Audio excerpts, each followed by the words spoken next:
The following podcast is brought to you by PeacemakerNetwork.com. PeacemakerNetwork.com. Audio is provided by Pixabay.com. That's Pixabay.com. Well, the one person closest to Jeffrey Epstein. She tells it all. What we know now that we did not know about Jeffrey Epstein.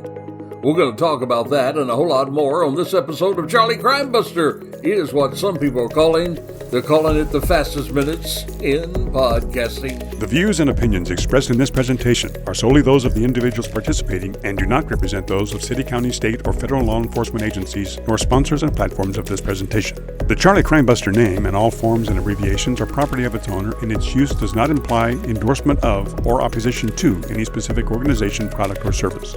All individuals described or mentioned in the presentation should be considered innocent unless or until found guilty in a court of law. This presentation contains adult subject matter. Listener and viewer discretion is advised. Well, hello and welcome to another episode of Charlie Crimebuster. Glad to have you on the Charlie Crime Train today. Boy, this past weekend, a blockbuster. Yes, Ghislaine Maxwell tells us about what we've all been asking about. Is there a client list? Who was blackmailed? What prominent other people played or did in this particular case? Well, she was interviewed by Justice this week and answered every single question. We're going to tell you all about that on this episode of Charlie Crimebuster. But first, welcome aboard the Charlie Crime Train. If you're a first-time listener or a seasoned listener, we always urge you to reach out with shout-out. Reach me, Charlie Crimebuster, at gmail.com. Charlie Crimebuster, gmail.com. Don't forget to check out our sponsor, PeacemakerNetwork.com. You can hear all about and read all about, I should say, all those brave men and women who rush toward danger instead of away from danger. All right, as we get going, please do us a favor. Hit that like button and don't forget to hit the subscribe button. That way you'll be notified whenever we drop these episodes. All right, let's get aboard the Charlie Crime Train and let's talk about it. First of all, before we talk about this blockbuster interview, there's something you may not know about Jeffrey Epstein and his case. That is that Jeffrey, was not the only one that committed suicide in connection to this case. Did you know there were actually two more people that end up killing themselves, according to reports? First of all, there is Virginia Giuffre, also known as Virginia Roberts. She was probably the most prominent victim that we know about of Jeffrey Epstein. Well, sadly, on April the 25th this year, she died of suicide, 41 years of age. American-born mother of three, well, she was found dead at her farm there in Australia. She had been living there in recent years. Now, Virginia was born in California in 1983, but as a grade schooler, unfortunately, she was sexually abused by a man her family knew. This lady certainly has had a hard time in life. She spent time as a runaway, then she was shuffled through several foster homes, lived on the streets at just 14 years of age. Then she was forced into sex trafficking by Miami sex trafficker Robert Eppinger. Well, eventually, she got free of Eppinger and then reunited with her father, Sky. When she was 16 years of age in 2000, her father, who worked as a maintenance man there at Mar-a-Lago, well, the private club owned by Trump, she then got her a job as a locker room attendant. And that's when she said she met Ghislaine Maxwell, the daughter of Robert Maxwell. Epstein and Maxwell groomed her then to serve both of them, according to her story, as well as other clients sexually. She said that in an interview and in sworn court documents. In fact, we all probably remember President Trump claimed that Epstein stole Giuffre and several other young female workers from his Mar-a-Lago spa. And he said that was the reason why he really fell out with Epstein. Now, Giuffre also claimed in 2011 that she was sex trafficked to Prince Andrew on 3 occasions by Epstein. The first time when she was 17 years of age. Now, we should say that the Duke of York, well, he has consistently denied her claims. And also, Maxwell denied it as well. Giuffre did settle her lawsuit with Prince Andrew out of court in 2023, an undisclosed amount, but everybody said it's in the millions of dollars. And by the way, he did not admit wrongdoing in the settlement, as mostly they do during these types of settlement.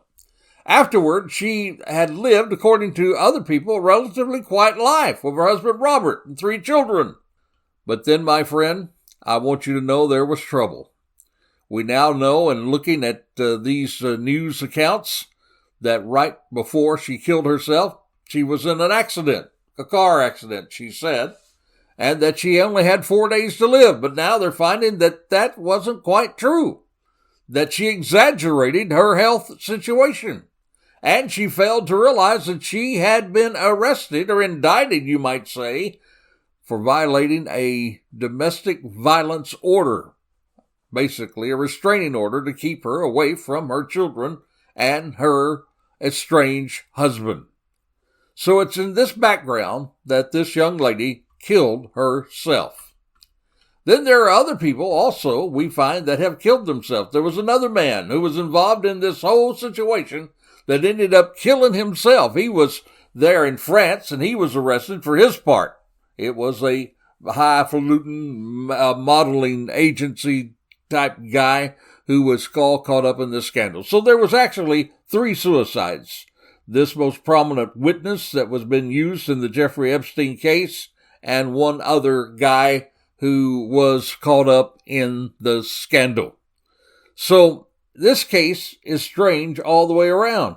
3 people committed suicide. That's not even counting the fact that Ghislaine Maxwell's own father, who died off of his yacht, some people have claimed that he committed suicide as well. So in this background, we now have Ghislaine Maxwell coming forward and talking to justice prosecutors from her jail cell and telling what we've all been wanting to know. And we're going to tell you all about that in a moment. First, I guess we should take just a moment, though, before we get into that, and before we get to our crazy crook story, to let you know that the Menendez brothers were in the news again. This time, they appeared before the parole board. As you all know, we've been keeping you up to date on that, and how dismayed I was that they even had an opportunity to get a crack at parole, because that wasn't the sentence that they were first set up with. It was supposed to be life without the possibility of parole. Well, the good news to me is that this parole was denied. It seems that these guys who were suddenly touted before the whole world as being the most model prisoners in the world, guess what? They were not the most modeled prisoners in the world. In fact, there were several violations, several things that they were involved in, including some very serious rule violation. In fact, one of them was questioned why they associated with a prison gang called the 2-Fivers, and how they helped them with a tax scheme back in 2013. And then there were situations where they were involved in using stolen cell phones that was snuck into the prison, and some other infractions as well. So these guys were not the model prisoners that they were all brought out to be. And because of that, their parole was denied. So I guess in California, they do get one thing right sometimes. They do when they come to parole hearings. In fact, it says it's quite difficult to get parole in the state of California. So good for California, and surprising to most of the nation, but at least, way to go, California. Let's keep those terrible, terrible, evil murderers off the streets. Do not give them an opportunity to break the laws just like they break the rules while they're in prison. Again, way to go, California. All right, we're going to share with you now our crazy crook story. Then we're going to tell you all about this interview with Ghislaine Maxwell. Now it's time for Charlie Crimebuster's Crazy Crook of the Week. Well, as you know, in Crazy Crooks, they come in all shapes and sizes. They even do white-collar crime. And this guy went big. Went big at a Florida bank? I can't make this up. When he tried to cash a fake check. Now, if you're going to, I guess if you're going to try to pass off a fake check, you ought to go big. At least this guy thought so, this idiot. He thought he would, cash a check for $1 million. That's right, $1 million. And of course, it didn't work. This was a 38-year-old Miami man, another Florida man, identified as Mark Anthony Taylor Jr. He presented this big check written under an assumed name at a bank in Martin County here in Florida. The Martin County Sheriff's Office reported that in an August 18th news release. The check, well, it was drawn off of J.P. Morgan Chase Bank and was made payable to the Cooper Legacy Builders LLC Orlando company that Taylor had established from an LLC.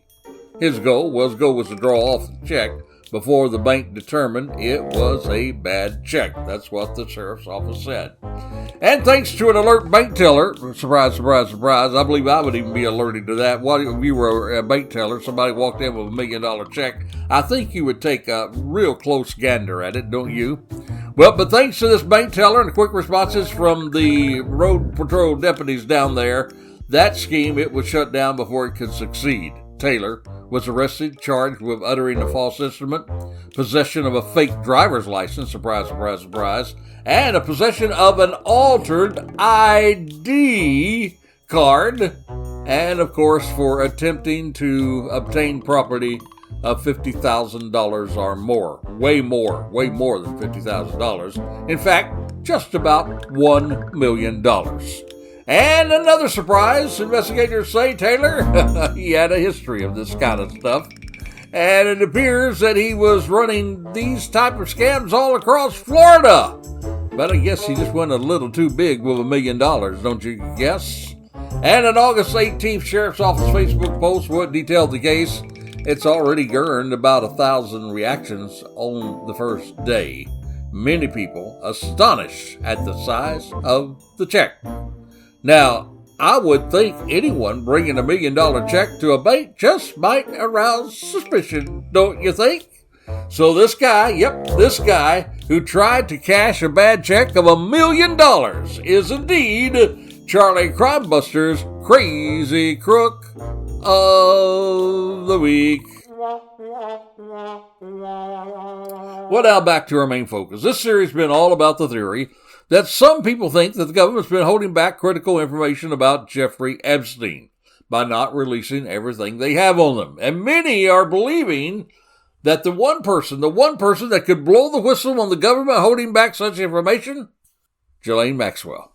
And she would probably gladly use it and share it to use it as leverage for her own freedom.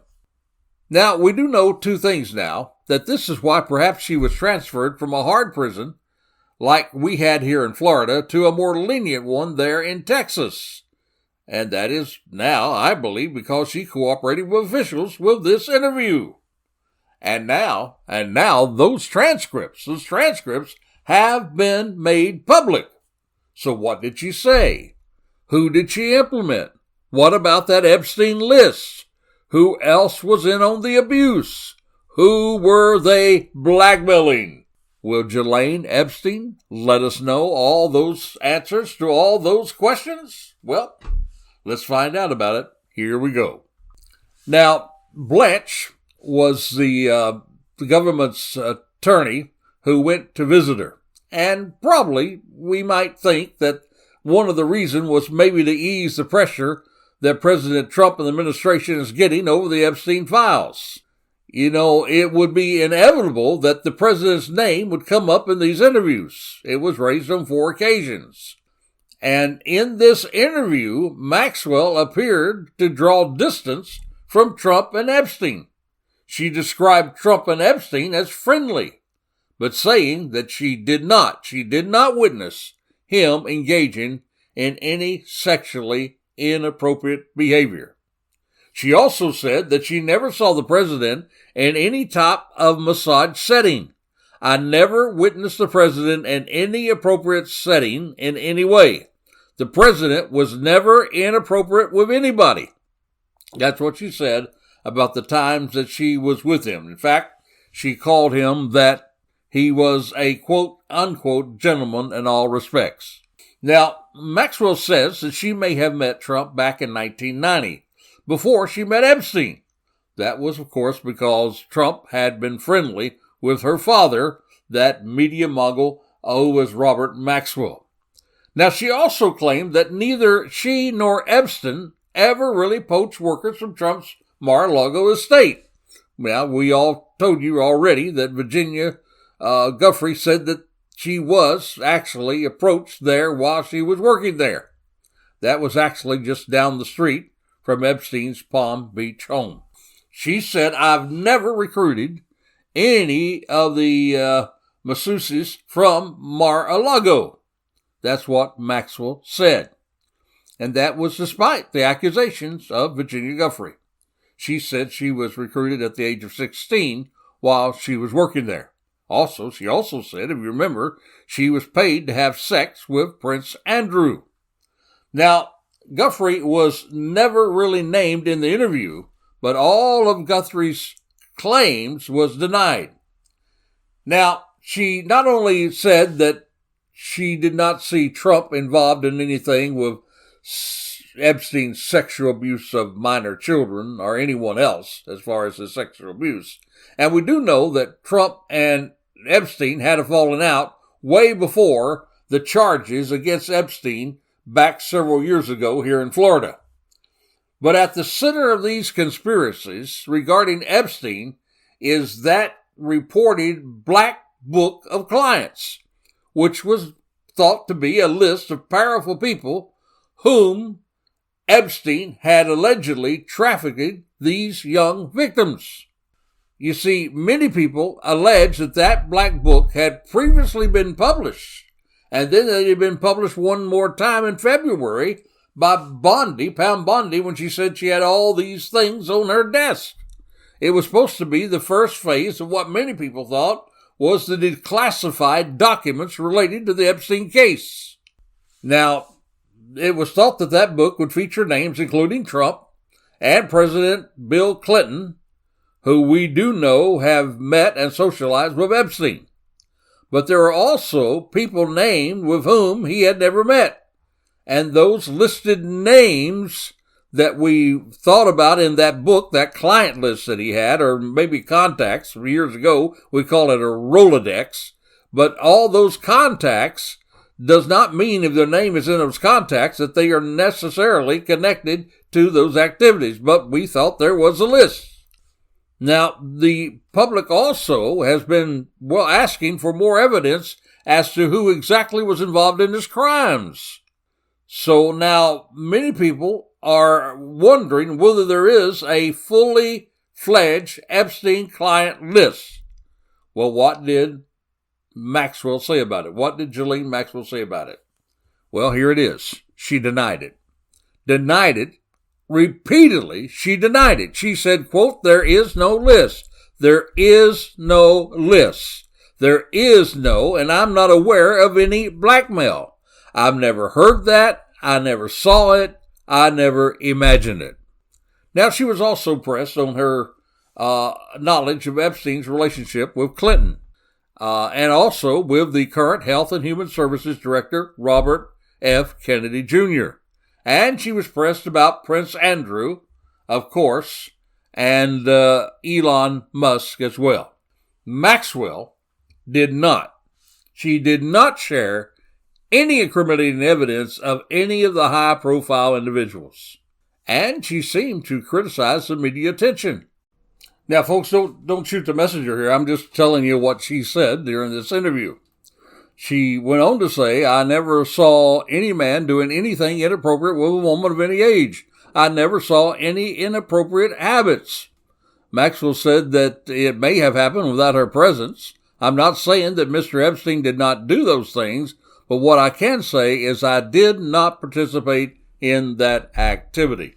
Now, she also did confirm that, of course, Kennedy, our new Kennedy on the scene today, that his relationship was as a friend of Epstein, saying that they had accomplished, they had actually, I think they went on 2 dinosaur bone hunting trips. That's what it was.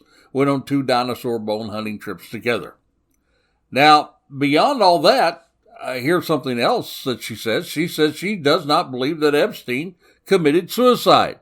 She says that she did not believe that it happened that way, but rather that someone else had killed him.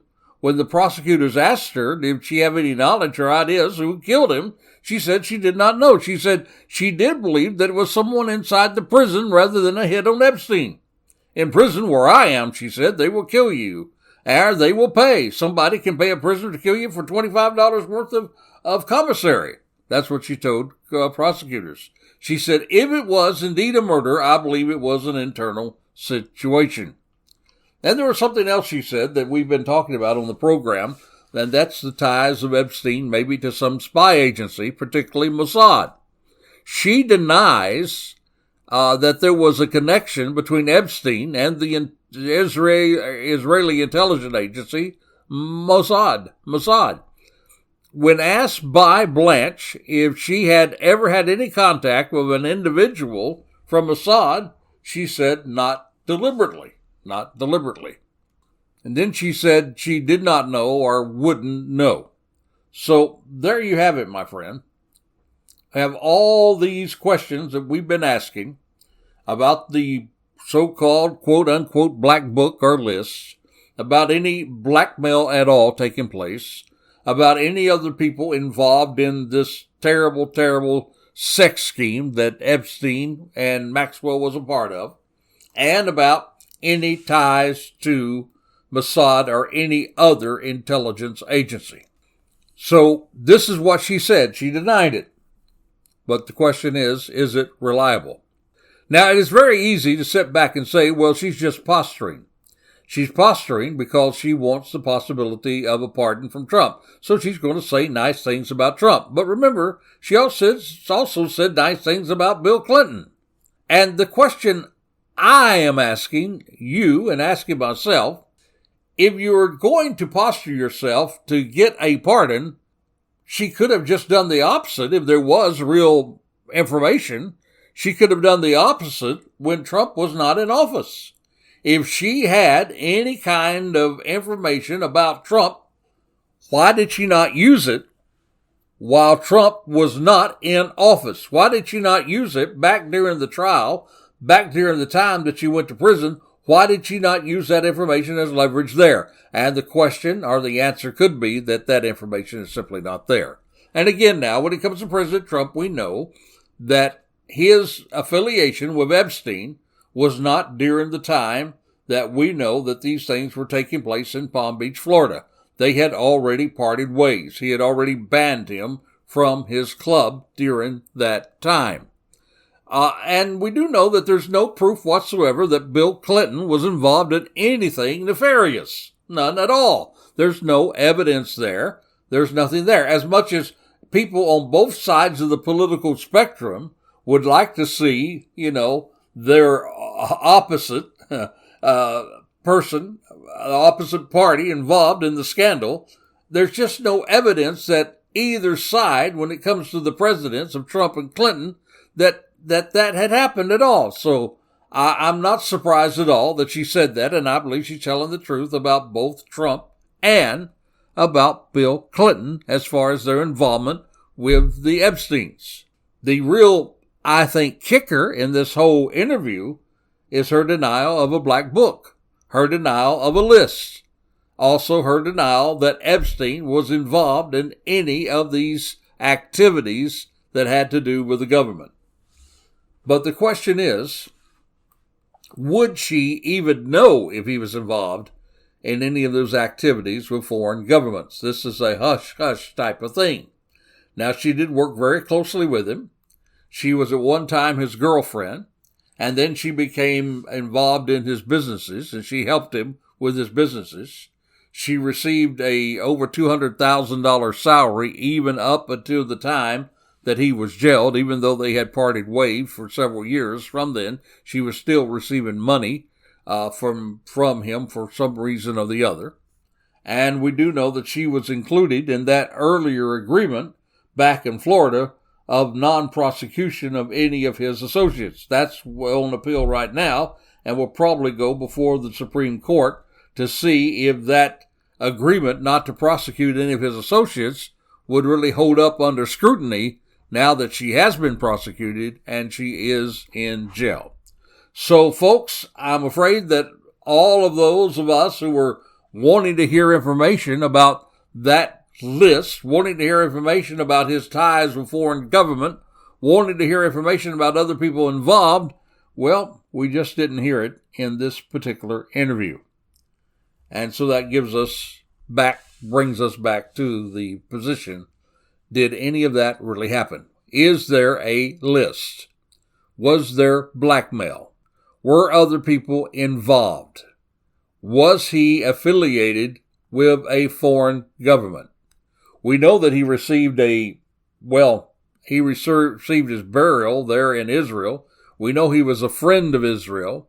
We know that he was honored in Israel as far as Maxwell's father was concerned. And then we know that Jeffrey Epstein had ties to Israel, maybe not through her father, but maybe through helping move some money from one place to the other, especially back during the Iran-Contra scandal. We believe that Epstein was involved in that, but there's nothing really anywhere that we know of any of the material that they've gone through or in this interview with Maxwell, with Ghislaine Maxwell. There's nothing here to say that proves any of that to be so. So the question comes to the very end, and we have to say, is there a conspiracy here or not?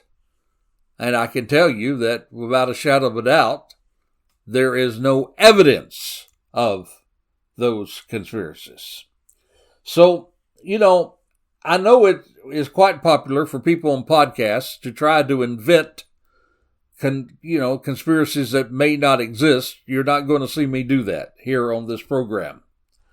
I think that the evidence that we know right now that's available to us, it simply states that Jeffrey Epstein was involved in illegal activity. I believe that also Ghislaine Maxwell was involved in that illegal activity. Regardless of what she says, I know that she was involved. We all know that from a multitude of other witnesses. I do believe that that is a part of this entire case, that Maxwell went to jail because of what she did in procuring these ladies to come. Some of them as young, and we know now, as 14 years of age. I believe she was a part of that, and I believe that justice has prevailed in that area. But as far as the list, as far as blackmail, as far as any of these other people being involved, as far as President Trump, President Clinton, I just don't believe it's there. I don't believe there's anything there to indicate that that's a part of it. I don't believe that we have any evidence that he was a spy. There are certainly some speculation of it, but I just don't believe it's there. So what do you think about it? That's what I'd like to hear. Reach out with a shout out. Reach me, Charlie Crimebuster at gmail.com, charliecrimebuster@gmail.com. Well, we've had now the blockbuster that Ghislaine Maxwell has spoken, but she did not say what many people wanted to hear her say. So this time next time, this is Charlie Crimebuster reminding you, be safe, be alert. For the life you save, it may be your very own. You have been listening to Charlie Crimebuster. You can find additional information and podcasts at charliecrimebuster.com. We would like to thank our sponsor, the Peacemaker Network, and also encourage you to support the first responders, military, and law enforcement personnel by contributing to the Peacemaker Network. That's peacemakernetwork.com. All music and sound effects are courtesy of Pixabay.com. That's Pixabay.com. You can also support us by subscribing to our YouTube channel, tag @CharlieCrimebuster, and then click the subscribe button. By doing so, you'll be notified each time we drop one of our shows. Another more convenient way for you to listen to our podcasts, or for you to say to your smart speaker, play Charlie Crimebuster. If you have comments or suggestions, we would love to hear from you, so please send them to charliecrimebuster@gmail.com. That's charliecrimebuster@gmail.com, or you can call or text us at 407-917-2211. That's 407-917-2211. Thank you for listening, and we hope that you will join us again for another exciting crime episode with Charlie Crimebuster.